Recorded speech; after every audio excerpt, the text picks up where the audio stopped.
Guys, makadto kami subong sa ram pump ang naga-supply nga tubig dire sa may Idita. So pagkabati ko guys nga may aragli project dire sa Idita nga ram pump. Kadtuan na gid kay sa YouTube ta lang na makita ang ram pump. Pero dire sa Barangay Gimbalaon may ari dire nga project.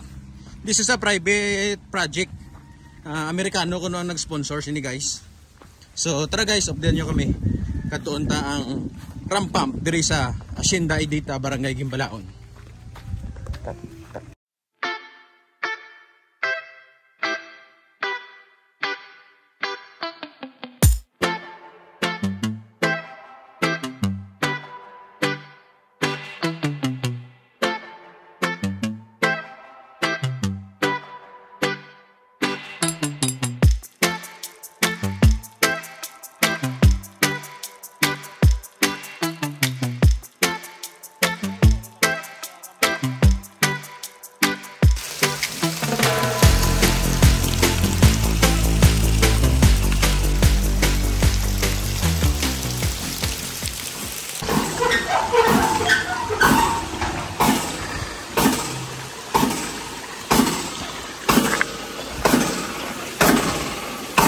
So dako sa ilang ram pump guys.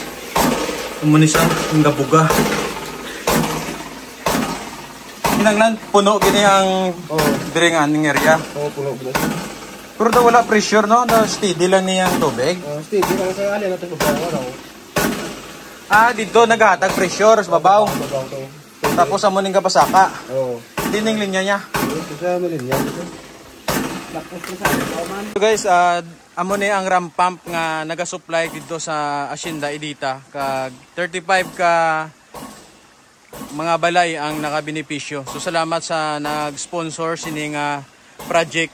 Dako gid ang pasalamatan sa Hacienda Idita nga sila ang napilian para ma-supplyan sila sang tubig. Kaya ang pinaka-main nga problema diri sa Barangay Gimbalaon amo gid ang tubig. So ini dako gini nga pasalamatan sang taga Hacienda Idita. So mga 10 years na ni nga nakaserbisyo sa Hacienda Idita. So ang ginahimo sang mga pumuluyo, nagabayanihan sila every month nga nagapanglimpyo sa sini nga ram pump. So damo gid nga salamat sa sponsor sini nga mga Amerikano kag sa aid nga nag-counterpart sini.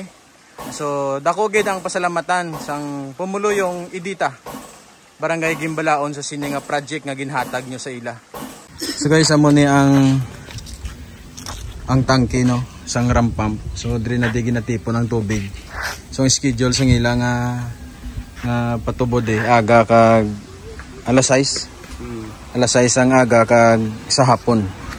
So amo ni guys, so may hose nga naga-distribute sa mga pila ka mga balay-balay.